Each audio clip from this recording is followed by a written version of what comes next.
Hi everybody, welcome back. It's Anna, and today I'm going to be doing a NaNoWriMo 2017 recap. It's been an exhausting November. This was my first time doing it. It was always on my, future projects list. This year, with so many things that I wanted to try out, I thought, why not? Let's do it. Let's just jump right in and try it. I really had no plan for NaNoWriMo. And I am not a person who pre-plans stories. I'm a person who, when I write when the creative muses come to me. It's never one of those where I come up with a plot and I map out the entire story and I have huge character development profiles. Never like that. I've never been one of those people. I've always been one of those people that have like this kind of momentary, like, oh, that would be a great story idea, or that would make a really cool character trait. And I would just scribble it down and just kind of combine things together into a story idea when I come up with it, and then just write when it hits me, when I'm feeling it. And so having to like force myself to write every day with an end goal, that was a challenge. And it really wasn't that I was fearful that I couldn't write, which did come later. It came later in the month, but it was more of a worry of finding time to do it. I, like most people, have a job, I've got responsibilities, I want to go hang out with friends, and just kind of everyday things, like a commute, gotta make dinner, gotta make sure I play with my bunnies, because that's a priority to me. Things like that that really made me worry about time management, and the time management part really got to me this year. So I know I kind of didn't really like transition into this whole video because I just wanted to jump right in and just talk about it. And overall, I really enjoyed it. I thought the challenge was great. In hindsight, I wish I had kept the enthusiasm going. I know that's kind of hard when you just don't have any sort of plot driving mechanism, especially for me, because I did not have a clear story idea. The synopsis that's posted on my NaNoWriMo profile came about one afternoon where in like 15 minutes I just came up with it, and it makes my story sound way better than it is. But I kind of just threw together names in the beginning of it and just started going with that, which is very unusual because I think with me, characters are the first thing that I always think about before the actual plot.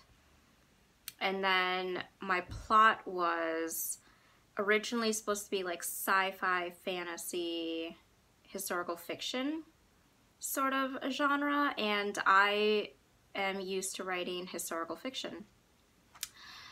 So branching out into like the sci-fi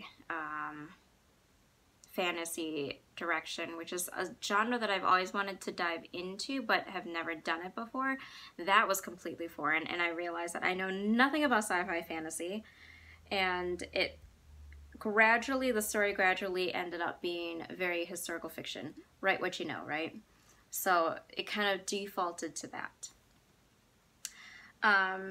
And yeah, I managed to finish NaNoWriMo a day ahead. So on day 29, I pounded out about, let me see, how many words? I have everything in my Moleskine, I think this is like the medium notebook with blank pages. That's what I chose to plan and handwrite like a good portion of the story. So on day 29, I had 4,427 words. So I kind of kept track of it on kind of a chart just to see where I was at every day. I missed 5 days of writing because there were times where I just wasn't feeling it. I was feeling unmotivated, I was feeling tired. But 5 days, that's not too bad. I think for the most part I got a good amount of words in, and by day 30 I was free to not have to write, which made me so happy. By the time I hit, I think, about the 3,000 word count on day 29, I was like, you know what, I can do this. I can put out 1,000 something words left and just end the story whether I liked the way it ended or not. And that is a major thing that I really learned from this exercise, was that it taught me not to rely on like the creative muse and only writing when it hit me. It was creating the habit of writing. So much like journaling, how I always say, you know, if you just journal every day or journal when you have a moment, you kind of get into the habit of doing it. I had to apply that kind of suggestion to myself when it came to NaNoWriMo, was to write every day whether it was good or not. And by the end of the month, it felt kind of foreign to not write. So by day 30, when I didn't have to write anything because I'd already reached the 50,000 goal, it felt kind of weird. And this is the first weekend that I'm filming this where I don't have to write anything, and it feels odd. I feel slightly unproductive because of that. So those are kind of some of the things that I've learned from the NaNoWriMo project. Now, like I said, I did every, like the planning that I did in the Moleskine. I just chose black medium notebook, blank pages, and I wrote with my favorite pen, which is the Uniball Vision. I figured if I ever do attempt to do NaNoWriMo again, that I would just keep using the same type of notebook, and then that way I would have kind of like a consistent shelf or just like display of my NaNoWriMo notebooks. So now that I'm done with this, I can go ahead and label it. I'll just say NaNoWriMo 2017. But I thought that this was just kind of like a nice treat to myself to be able to have everything in one place instead of just like a bunch of random notebooks, and if I did end up filling all of them. Now, I did type most of my story in Word, only because typing is a lot faster than handwriting.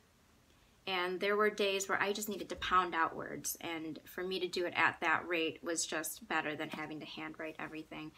I used the notebook a lot right before work and then during lunch, so on my breaks when I had time at work, like my half-hour lunch, I would just go to my car and just write uninterrupted. So that's where this notebook really came in handy.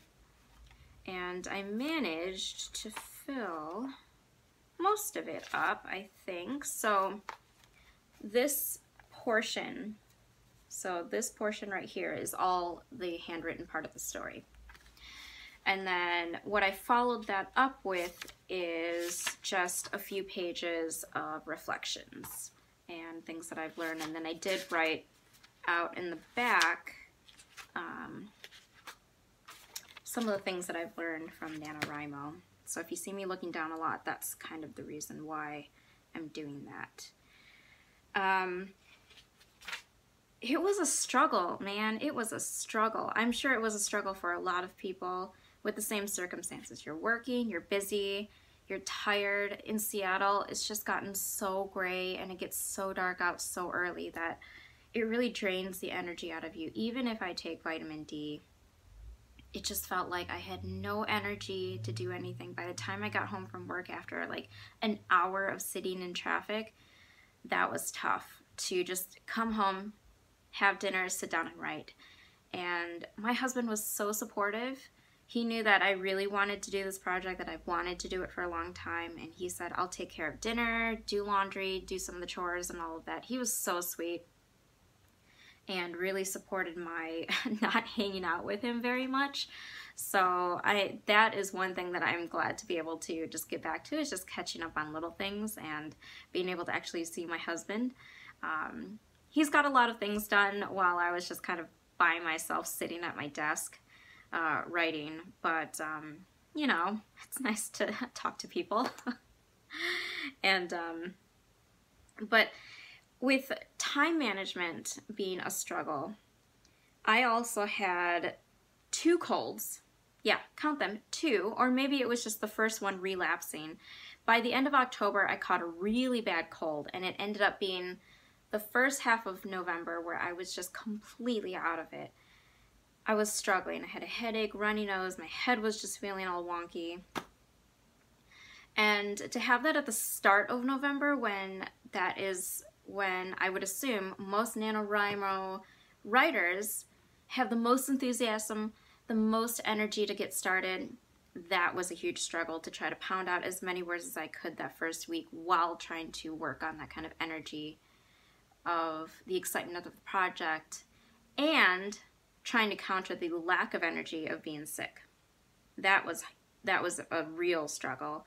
And then it relapsed, or maybe it was just a second cold. I work for a school, so it ended up being a really bad month. And I'm still getting over the cold. I still have this kind of like weird throat thing that's kind of making me like cough once in a while. And then I've mentioned my like depression and anxiety in a video, like the chit chat video that I posted a while ago. I have been taking meds for that since like early March of this year. I don't talk about it. I don't talk about my depression and anxiety very much, but I know that that's something that is a lot more common than what people may assume. And there's a huge stigma about it. For a long time, I really didn't want to just kind of reveal that part of me because of that stigma. But when I did mention it in my video, everybody was so kind. Thank you so much for your kind comments. That really meant so much to me. And it really reinforced the idea that I am not alone. You are not alone if you're struggling with it. And but to get back to what I was saying is I've been on meds since early March, and in the past 2 or 3 months I've been trying to wean myself off of those meds. Now if you've taken anything for anxiety or depression, you know that it's very addictive stuff and it really messes with your head if you try to go off of it. And there's a schedule to do it. You have to gradually do it. And for some people it's different.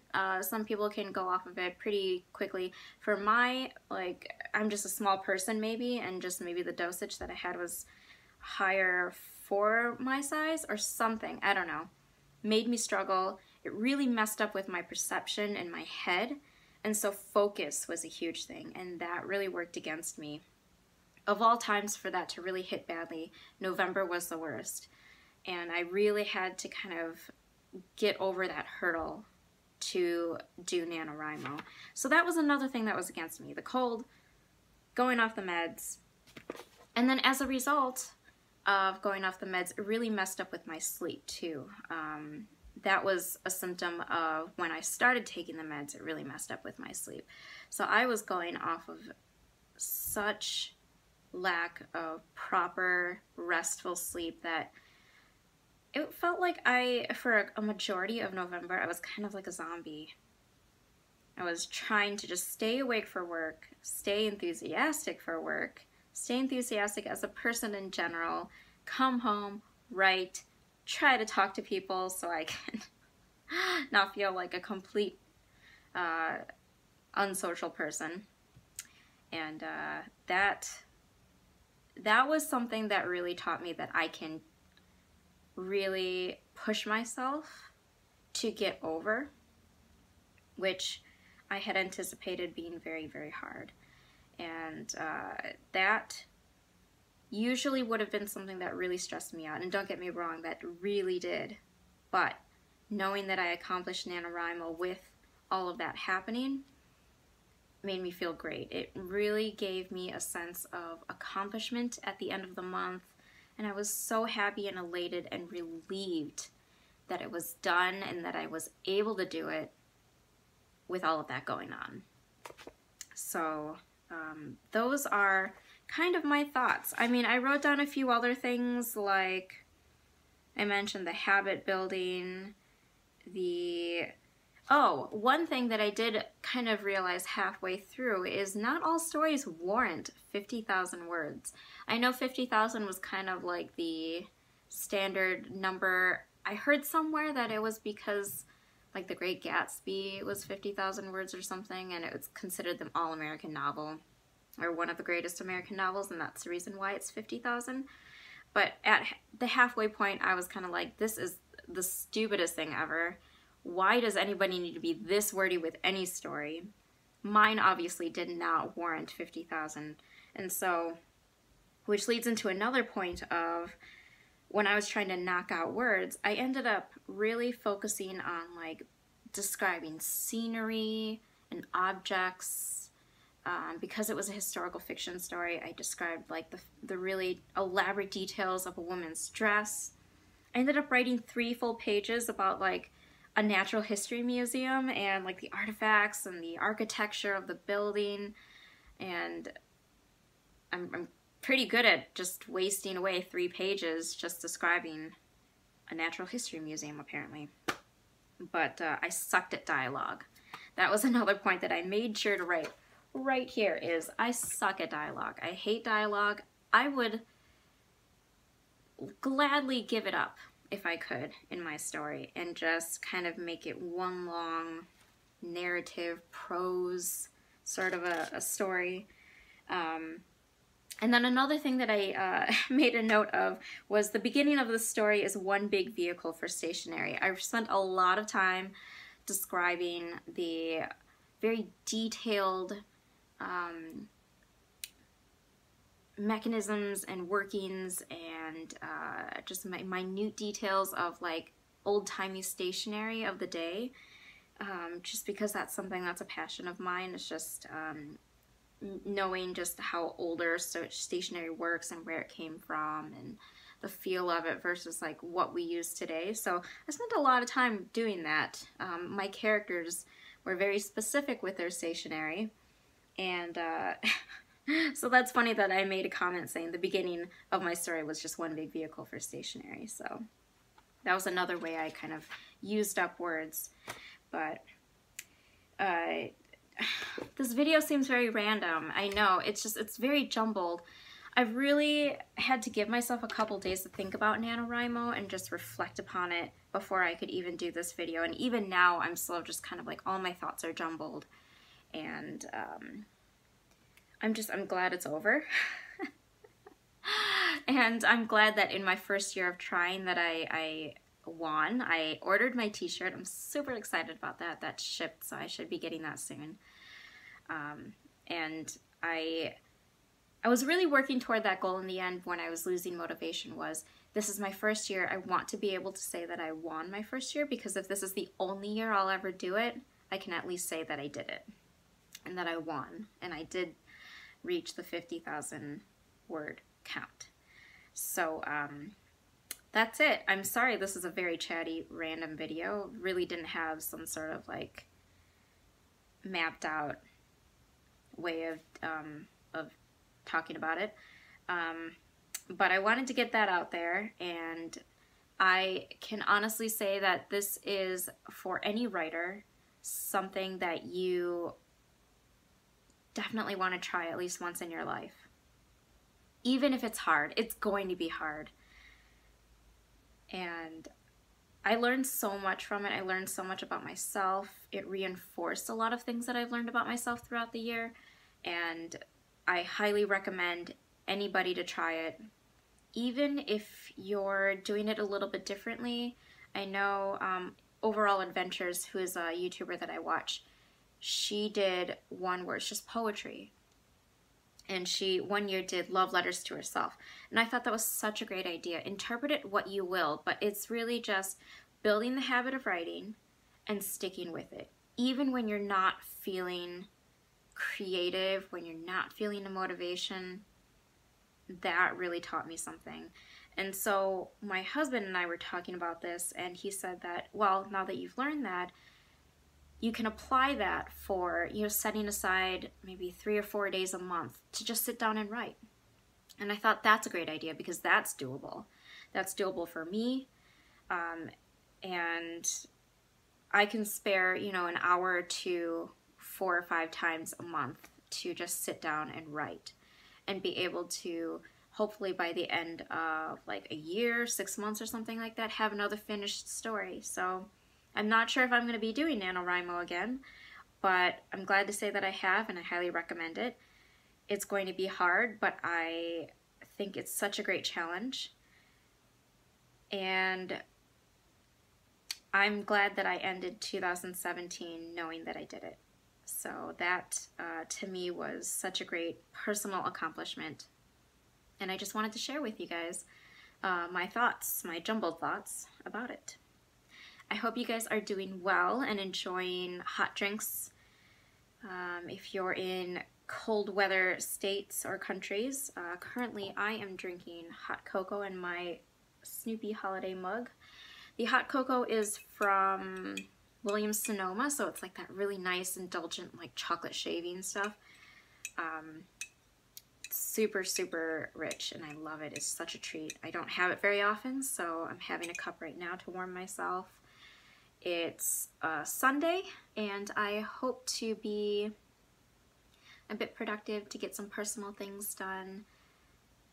I hope you enjoyed this video. I hope you are doing very well yourself and continuing in your journals, and just keep on writing. Okay, bye.